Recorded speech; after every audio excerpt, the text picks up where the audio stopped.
How much is set-piece coach Nico Jover worth to Arsenal? Arsenal are in the final stages of extending the contracts of Mikel Arteta's backroom staff. Jover and his colleagues are expected to join the manager in receiving extensions until 2027. And with extensions, everybody knows that comes significant pay rises. Yesterday's win over Man United 2-0, if you look at it, both the goals were because of set pieces. 10 of those goals, if you look at them, they've opened up the scoring, and that gives Arsenal an advantage because if you go up first, the other team comes under pressure to play a higher line and try to equalize that game, and so that leaves space at the back, and then it's the set pieces basically what allow Arsenal to break the game open. And because Arsenal have these transitional players who are really good at transitions like Martinelli, Saka, and all these guys, and even Odegaard with the playmaking, it works to Arsenal's advantage. So having the set piece mastery, it definitely gives Arsenal an advantage that most teams don't have, and scoring more than any other Premier League team with corners, that is definitely an edge. So if we start to see how to quantify Jover's contribution, if you look at how a player who scores that many crucial goals, what would their market value be? And if a player who scores 10 or 15 goals a season or more than that, that player is worth well in the 100 million plus range. If you look at Jover from that perspective, he could be considered a very cheap player if you look at it that way. One of the examples is that when Arsenal signed Petr Cech from Chelsea in 2015, it was John Terry, who said that the goalkeeper would win them about 12 to 15 points a season. So that's the way we gotta look at Jover. How many points might Jover win Arsenal? And the thing is, he did win them 3 points last night. And if you look at the 22 times Arsenal have scored from corners, that's a whole bunch of points. Fine, people can argue that success at set pieces is not just down to one man. Well, there's nothing down to just one man, but that one man does have an impact. Because if you look at that oldest debate, that is it the coach that wins the matches or is it the players? So the thing is, it's both. Because if you take the coach out, we can see time and time again that same team with a different coach plays a different style, and the results aren't the same.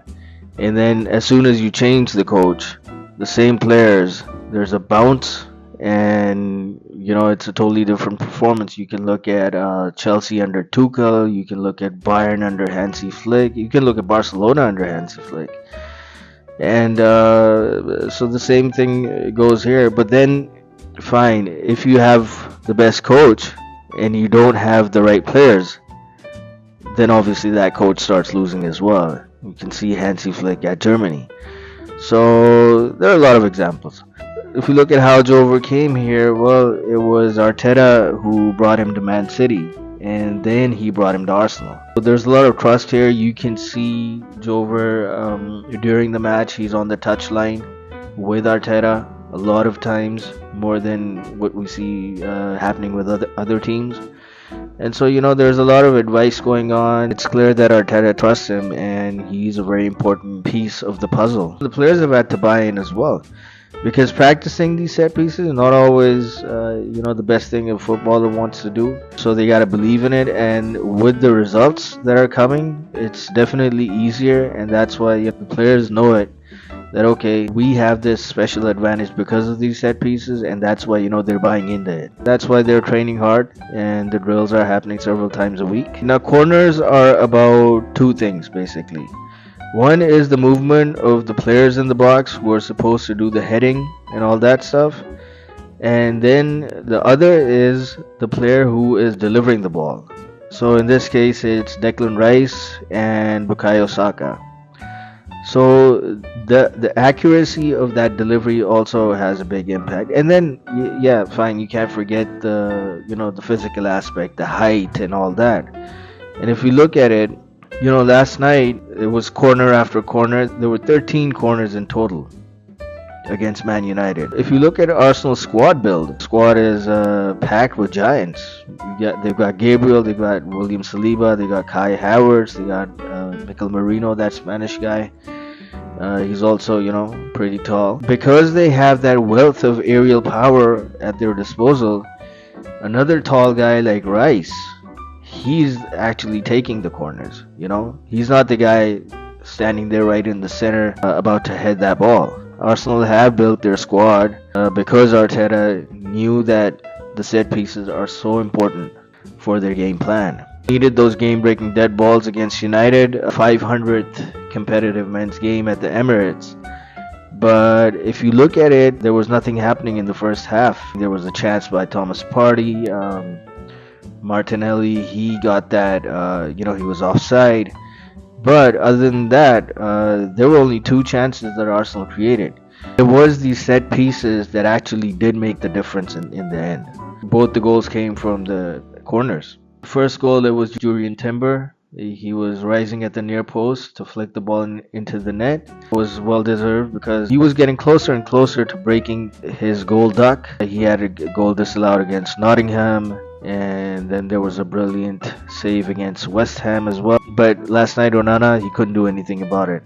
And then the second goal was Saliba's turn. And Saliba did take a leadership role in the absence of his defensive partner Gabriel. Fine, people will argue that the ball ricocheted, but the thing is, you gotta be at the right place at the right time. If you're at the right place at the right time, magic does happen, and that's where Saliba was, and it worked out. Arsenal's prowess at dead ball situations is quite evident. Jover, he knows how valued he is at Arsenal. You can always see him at Arteta's side. It was initially thought that after Edu had resigned, there might be some stalling of these renewal talks and all that. But the news is that, the baton was picked up by managing director Richard Garlick, and Arsenal are now very confident of finalizing these agreements with, Jover, Carlos Cuesta, Miguel Molina, and Albert Stuyvenberg. Are these set pieces working? Well, of course they are, because Arsenal are just 7 points behind Liverpool. Now fine, it's a big margin, but Liverpool dropped points yesterday against Newcastle because Newcastle turned out to be a different beast than what most people were expecting. And the way, Liverpool's run has been going, but it did come to an end. It was a 3-3 game. Arsenal need that positive momentum now, and as for the set pieces go, the innovation is going to continue, and you got to stay ahead of the opposition analysts, and Jover makes those tweaks, and he's going to continue to do so as the season goes on.